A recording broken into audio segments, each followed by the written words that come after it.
Bonjour à tous, Alexandre. Alors on est reparti sur l'étude de livre de Jésus chez vous. Donc pour ceux qui n'ont pas encore vu le premier chapitre, je vous le mettrai en lien dans l'angle de l'écran. Et donc dans ce lien, il y a l'explication de ce qu'est ce livre. Et donc là, on continue sur les prochains chapitres. Dans l'épreuve, l'échec, l'affliction qu'on acquiert des valeurs de patience, d'humilité, d'amour ou de paix. Donc on apprend de nos échecs et voilà pourquoi on n'est pas tout le temps aidé du ciel.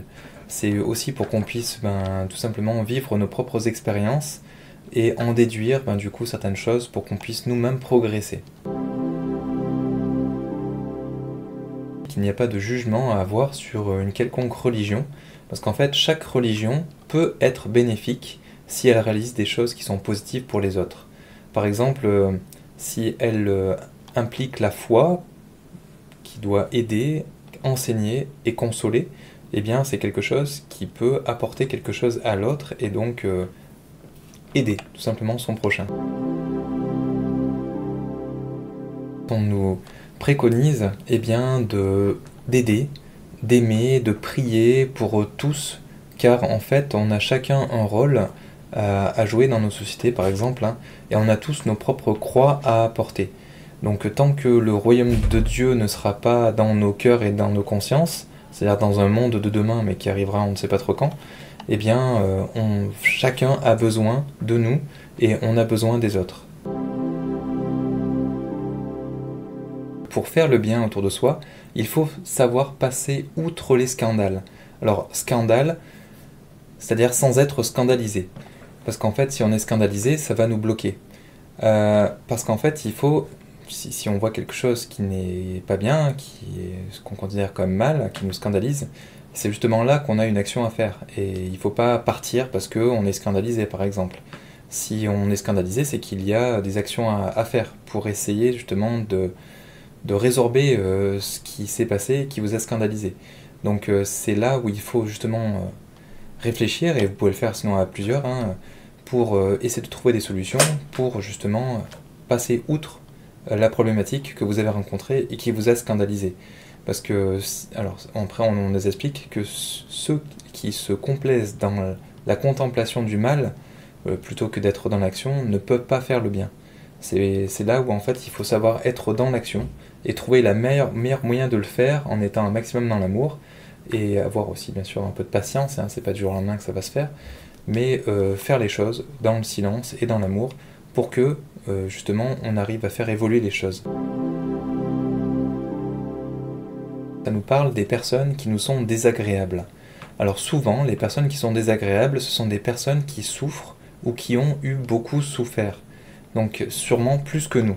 Sinon, on n'est pas aussi désagréable que ça et que ça a tendance à nous irriter, on va dire. Donc il faut donc avoir pitié de ces êtres et les aider à trouver justement leur paix intérieure. Donc c'est un chemin à faire et il faut qu'on essaye de les aider au mieux avec un maximum de bienveillance et d'amour pour y parvenir. Il ne faut pas se mêler de ce qui ne nous regarde pas, c'est-à-dire qu'il faut savoir se concentrer sur nos tâches. On a chacun notre chemin de vie et il ne faut pas se focaliser sur le chemin de vie de quelqu'un d'autre par exemple. Parce que sinon ça va nous empêcher de réussir notre propre chemin de vie.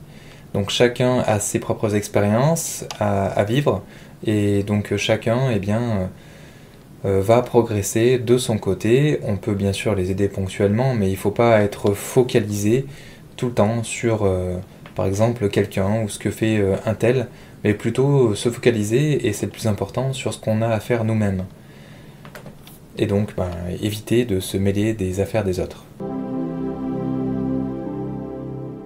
Si on n'est pas assez dans l'amour et dans le bien commun, on va certainement se créer nos propres croyances. Et ces fameuses croyances, c'est celles qui vont nous empêcher, nous enfermer et nous empêcher de progresser spirituellement. Donc c'est pour ça qu'il est important de toujours garder son cœur ouvert et être dans l'amour de l'autre et être dans un bien commun. C'est très important. Et qu'il ne faut pas se blâmer d'être imparfait. On est tous des apprentis, on est sur Terre, on est là pour apprendre. Donc on est des apprentis en spiritualité et en amour sur Terre. Donc le paradis sur terre, ça prendra du temps à se faire, ce sera pas du jour au lendemain, et c'est à force d'efforts qu'on y parviendra. Il ne faut pas croire qu'on est insignifiant parce qu'on est un grain de sable parmi à toutes les plages du monde, par exemple, parce que effectivement c'est ce qu'on est. On est un tout petit détachement de la source, une infime partie de la source, peu importe. Parce qu'en fait, tout arbre a commencé en étant une graine. Donc avant de penser à être un arbre, bien sûr, il faut se laisser le temps de pousser, de mûrir, etc. Tout arbre qui est magnifique a été une jeune pousse à un moment donné. Donc il faut se laisser du temps pour grandir et pour pouvoir ensuite mieux pouvoir aider les autres. Donc on a toute une vie pour grandir spirituellement.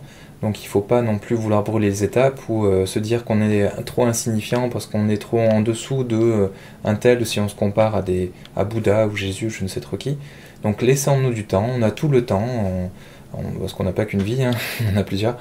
Donc on prend le temps, mais on progresse et on fait en sorte que notre vie ne soit pas inutile, mais qu'elle soit au contraire la plus bénéfique possible, justement pour qu'on puisse faire avancer justement tout ce qui est toute forme d'amour, on va dire, envers les autres, et qu'on puisse expérimenter un maximum dans ce sens-là.